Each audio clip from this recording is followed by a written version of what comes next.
Salut. Ce qu'on fait là aujourd'hui, c'est une petite révision de Node.js. Donc là, dans cette vidéo, ce que je vais faire un peu avec toi, c'est voir un petit peu c'est quoi les opérations de base pour créer un projet. Comme ça, tu peux toujours y revenir et puis, ben voilà, si tu as des doutes, tu as des petits trous, tu peux toujours revenir à cette vidéo-là pour un peu comprendre comment prendre en main Node.js. Donc, ce que je fais ici, donc d'abord, une bonne pratique, généralement, c'est d'avoir à la racine de son disque, donc dans le C en passant, tu le trouves ici dans This PC ou bien mon ordinateur si c'est en français. Tu navigues là, Users, et là tu trouves l'utilisateur qui représente ton compte. Dans mon cas, moi, c'est le LAF, mais sinon, ce sera plutôt le nom de ton compte principal sur ton ordi qui sera affiché là de préférence. Donc, je viens ici, donc, comme je dis, généralement, une bonne pratique, c'est d'avoir un dossier où je pourrais après ça ici toujours y revenir pour avoir tous mes projets de base de données comme projet de programmation. Dans mon cas, moi, j'ai créé GitHub parce que j'utilise beaucoup GitHub pour tout ce qui est code. Et donc, comment on commence ça? Donc ici, je peux faire Open in Terminal à partir de là. Ou si parfois vous rencontrez un peu des problèmes à utiliser le terminal pour diverses raisons, les permissions sont pas accordées à Node.js, on peut toujours venir cliquer sur Start et puis commencer à taper juste Node. Et puis là, tu verras Node.js Command Prompt. Bon, on sélectionne et puis après, on va essayer de se rendre à GitHub. Donc là, je prends un petit moment ici juste pour montrer comment me rendre à cet endroit-là sur mon ordi lorsque le Command Prompt m'indique le LAF ici. Donc le LAF, on se rappelle, je suis à la racine, donc c'est users et puis le LAF. Là, je veux me rendre à GitHub. J'ai deux moyens de le faire. Je peux venir ici. Donc je viens ici simplement cliquer là, copier, puis je me retourne ici. Je fais CD. CD en passant, c'est pour dire change directory, donc changer de répertoire ou changer de dossier. Ça marche bien d'ailleurs même en français, changer de dossier CD. Et puis là, je viens coller euh, l'adresse complète du dossier GitHub. Voilà, et puis là, je suis rendu. Deuxième manière de m'y prendre, donc je vais juste fermer ça pour faire un peu... voilà. C'est directement ici, je peux dire LS qui est listé tout ce qu'il y a dedans. Là, bon, ça me donne un grand... faut pas être effrayé là en passant. C'est juste, voilà tout ce qu'il y a dans ton dossier. Dans mon dossier, par exemple, le LAF. Je retrouve un petit peu ici GitHub, d'accord. Et puis là, je peux commencer à taper, mais même pas besoin de le compléter. Je tape juste Git. Et puis là, j'appuie sur la touche Tab et ça vient faire l'autocomplétion. Donc généralement, si le seul dossier dans lequel on se trouve, le seul dossier commençant par GIT, c'est GitHub, il va automatiquement compléter le tout et puis après ça, je peux juste faire CD et puis là je suis dans GitHub. OK? Donc on se rappelle rappelle trois juste, j'ai envie de dire ici donc de cette commande là quand tu es en ligne de commande CD pour changer de dossier. Et puis je te donne une petite deuxième mkdir qui veut dire make directory ou créer un répertoire. Donc là, par exemple, je vais dire ici mkdir, disons, à démo Node.js. Donc là, ça m'aura créé le répertoire démo Node.js. D'ailleurs, chose que je peux confirmer encore en faisant ls. Donc je fais ls ici, et puis je vois ici démo Node.js qui se retrouve. Bien sûr, je peux confirmer aussi à l'écran. Dans mon dossier ici, je peux voir ici aussi que je le retrouve, le voilà, démo Node.js. Et donc de là, je peux dire cd démo Node.js et puis maintenant, à partir de là, on peut commencer à travailler avec Node.js. Donc, je dis commencer à travailler avec Node.js, mais bien sûr, il nous faut d'abord initialiser le dossier démo Node.js avec npm pour qu'on puisse ensuite faire toutes nos opérations qui vont suivre. Donc, on se rappelle, npm, c'est pour dire Node Package Manager. Donc, c'est un gestionnaire de paquets. Ce qu'il faut toujours avoir en tête lorsqu'on va travailler avec des projets qu'on dira des projets Node.js ou bien des projets même, ce que tu verras aussi dans le web, c'est que généralement, en tout cas, on va réutiliser des paquets que d'autres mondes ont fait. Donc, il existe déjà des paquets qu'on a accumulés dans le temps et que beaucoup de gens ont créé, des noms populaires de paquets, par exemple jQuery, Lodash, les frameworks du genre React, Vue, Angular, et puis honnêtement, il y en a beaucoup. Pour rappel, Si tu te rends dans Node.js, npmjs.com, donc là, je fais référence justement à tous ces paquets-là. Puis comme on le voit un peu, certains des noms que j'ai dit ici se retrouvent dans les librairies les plus populaires. React, Lodash, React DOM, Axios, CSLib, bref. Il y en a, comme vous voyez là, comme 3 700 000. Donc il y en a beaucoup, là. C'est pas, il y en a vraiment beaucoup. Donc c'est juste la question très souvent pour un projet, de quoi j'ai besoin. Après, je vais regarder est-ce qu'il existe déjà un paquet assez stable et recommandé que je peux utiliser dans mon projet. Et après, je viendrai le récupérer et puis je pourrai l'utiliser.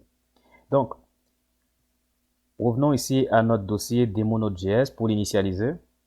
Et donc, pour l'initialiser ici, je fais npm init. Quand je fais npm init, il va me sortir un petit formulaire que je vais remplir au fur et à mesure. Donc, c'est un peu quelque chose d'interactif. Package name, par défaut, il m'indique démo Node.js. Je peux le changer en tapant quelque chose. Comme je peux le garder aussi si je suis satisfait ici de ce qu'il me propose. Donc là, je fais enter, je continue, enter. Je mets un descriptif, donc démo de Node.js et npm. Encore une fois, ça aurait pu être laissé vide. Je préfère mettre toujours un petit descriptif juste pour rappel.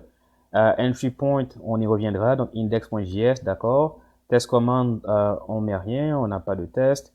Git repository, on n'a pas de Git repository. Keywords, pas obligé, on peut le laisser de même. Auteur, bon, c'est toujours bien après ça de signer un petit peu son travail. Donc voilà.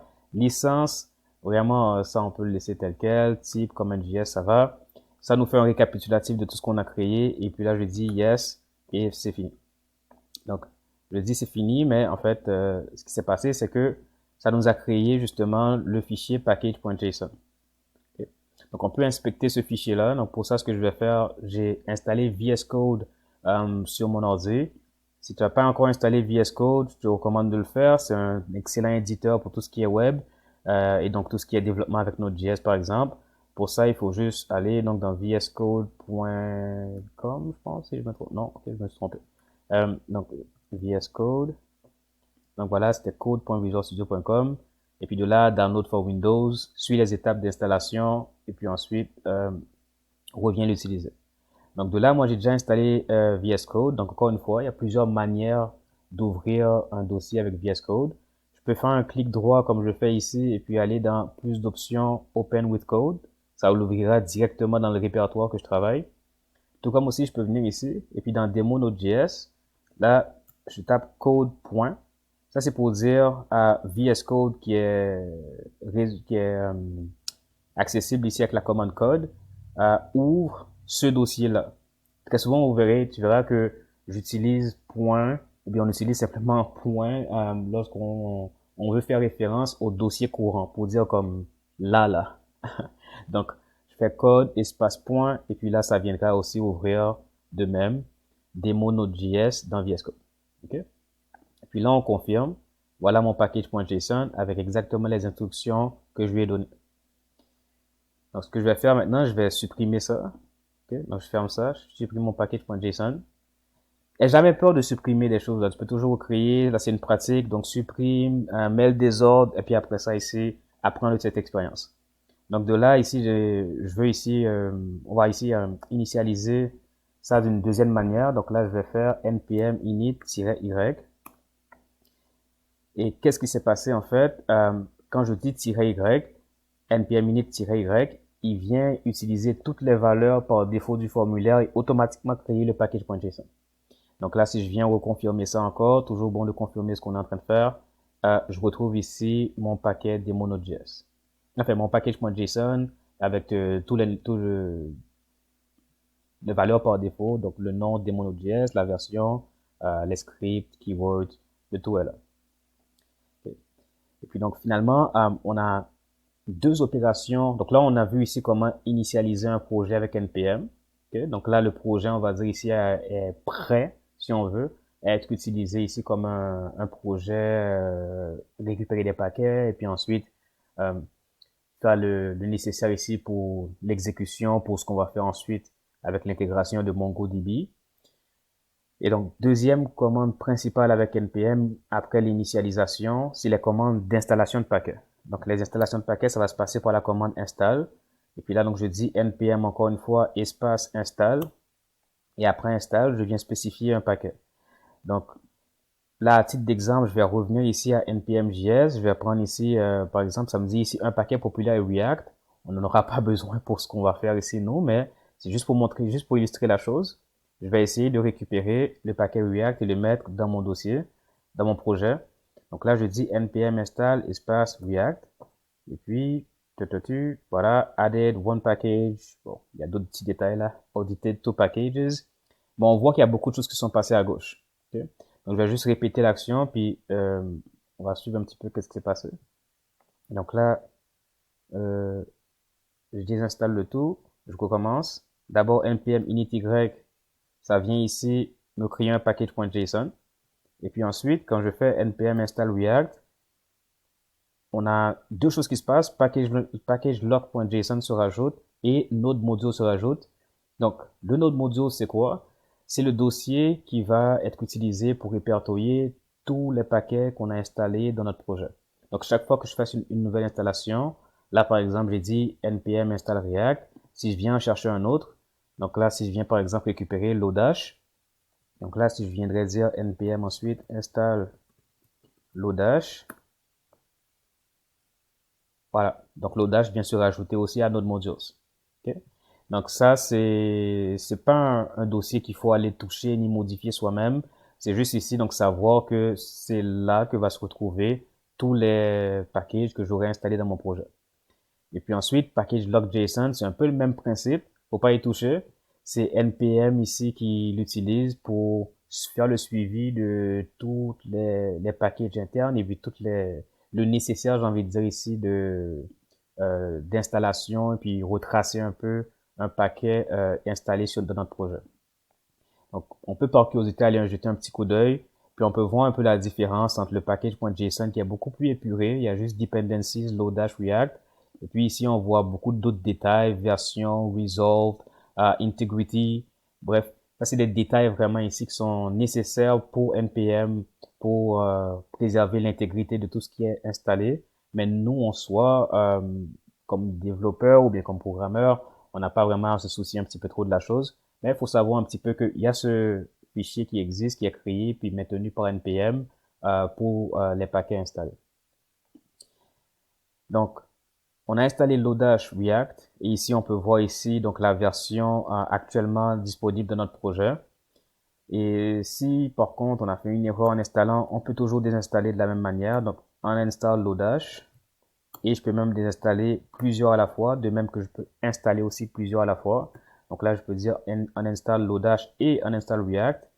Je reviens ensuite à mon package.json et il est vide.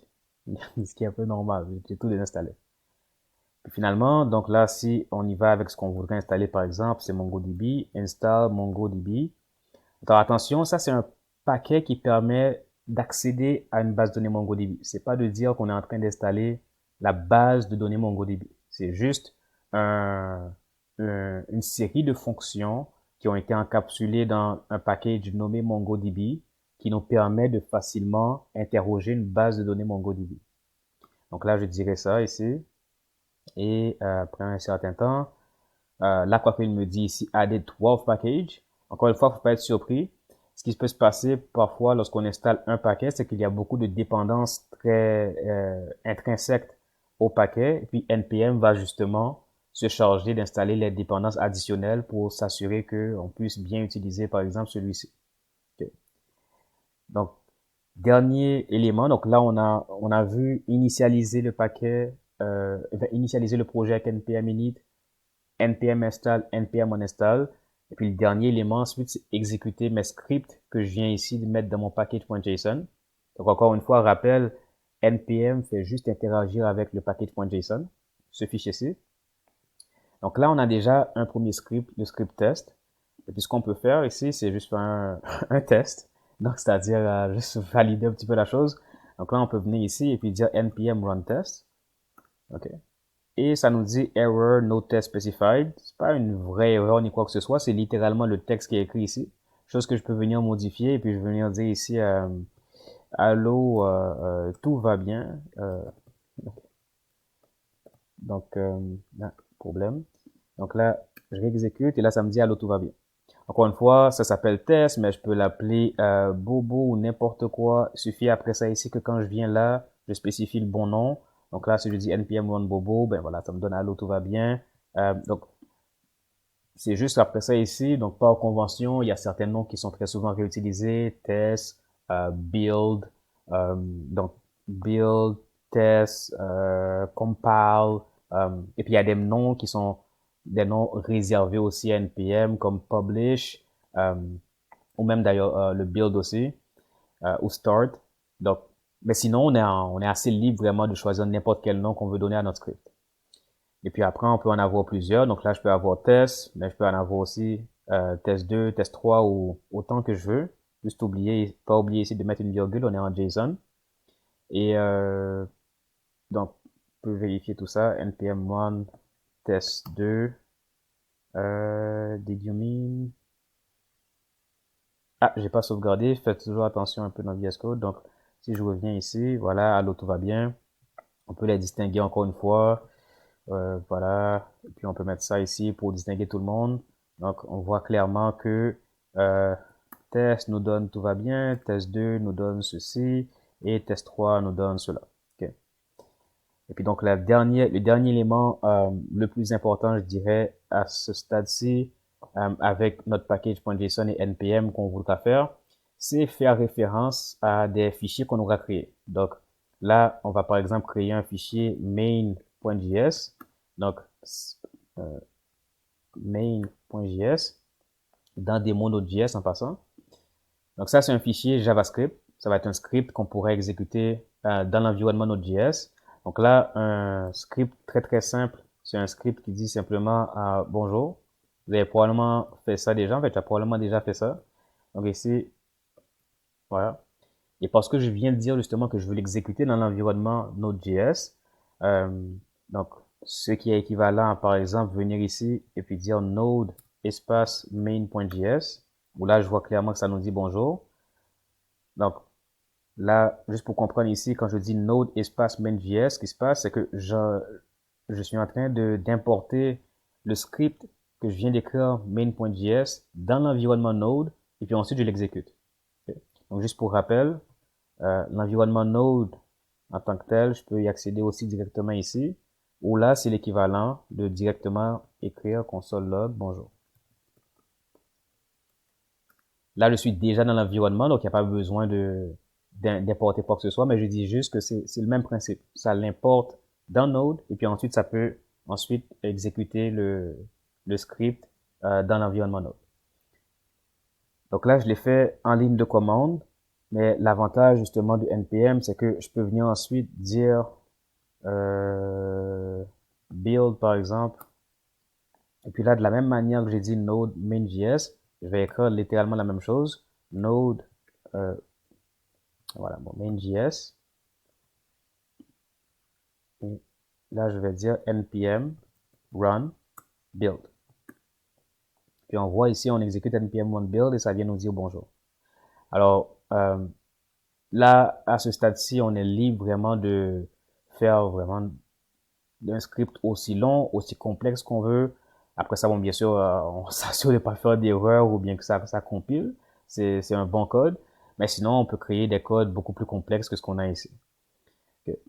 Et puis finalement, la dernière chose, c'est que notre code, le but justement d'importer tous ces packages-là, c'est de les utiliser ensuite dans notre code. Donc là, si on va chercher l'exemple, un exemple passé. Donc si je viens ici récupérer le code qui a été fait, voilà. Donc, je récupère ici, mais bien entendu, tu vas le trouver aussi si tu vas dans juste ici. Donc, la pratique 5. Et puis, c'est en fait, c'est ce code-là. En fait. Yeah. Donc, je reviens dans main.js, j'efface le tout. Là, je fais un CTRL A pour tout sélectionner, delete. Et puis ensuite, je viens coller le code qui récupère le paquet MongoDB et puis qui vient ensuite faire l'exécution de tout le reste. Donc là, je peux venir confirmer tout ça en faisant npm run build. Puis ici, on voit que ça a été capable d'exécuter le code. Donc, ça a été capable de récupérer avec l'expression require le paquet MongoDB et puis ensuite passer au travers du code pour m'imprimer connexion réussie à MongoDB, et puis ensuite connexion fermée. Donc, je ferai une prochaine vidéo après ça pour passer au travers de ce script-là, et puis un petit peu pour voir un peu qu'est-ce qu'il faut faire, à quoi il faut faire attention lorsqu'on établit une connexion avec MongoDB à partir de script JavaScript, donc à partir de Node.js. Et c'est tout, je te dirais, pour la prise en main d'NPM. Fais quelques pratiques, et puis ça devrait bien aller, sinon, voilà. Salut!